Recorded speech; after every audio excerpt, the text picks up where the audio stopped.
Welcome. In this video, we'll go over the code and wiring connections needed to make a simple robot that can follow a line on the ground using infrared sensors.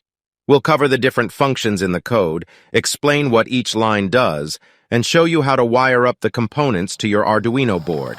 By the end of the video, you'll have a fully functioning line-following robot that you can program to navigate around a track.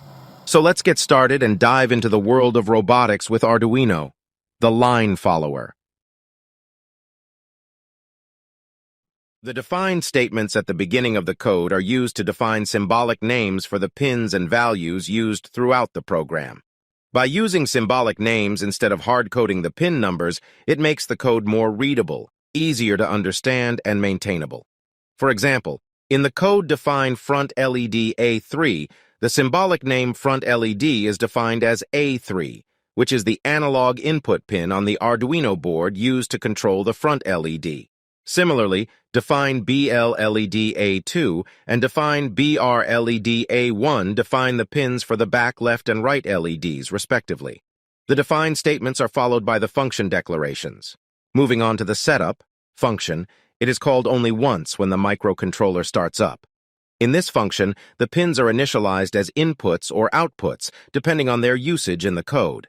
For instance, pin mode, BR-LED output, sets the back right LED pin as an output.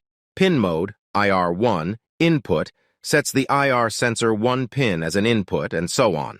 The setup function is where you would typically configure your hardware, like setting up any sensors or actuators, and also initialize any global variables or state needed for the rest of the code to run. In this code, there are 4 functions declared: move forward, move stop, move right, and move left. These functions are defined later in the code, and they are used to control the robot's movement. The move forward function is used to move the robot forward with a given speed for each motor. It sets the direction of each motor by adjusting the voltage on the corresponding pins, and also turns on the front LED.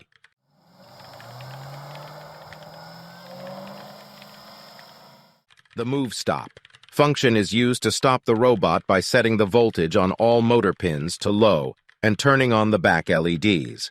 The move right and move left functions are used to turn the robot right or left respectively by adjusting the voltage on the corresponding motor pins and turning on the back LED on the opposite side. The get error function reads the input from the IR sensors and returns an error value depending on the position of the line. A value of -1 indicates that the line is to the right, 0 indicates that the robot is on the line, and 1 indicates that the line is to the left. A value of 2 indicates that the robot has gone off the track, and a value of 3 indicates an error. Function uses the error value to control the robot's movement. If the error is -1, the robot turns left until it reaches the line.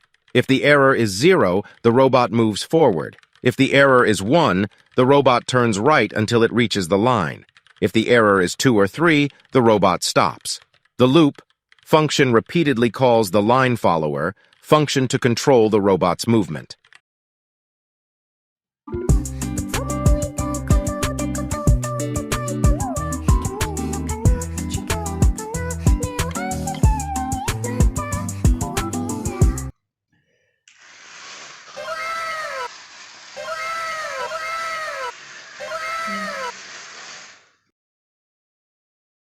Thank you for watching. I hope the video helped. Subscribe and activate the bell to notify you when the upcoming projects are out. Share the video with your friends, and by the way, the code and the design of the car will be given in the description.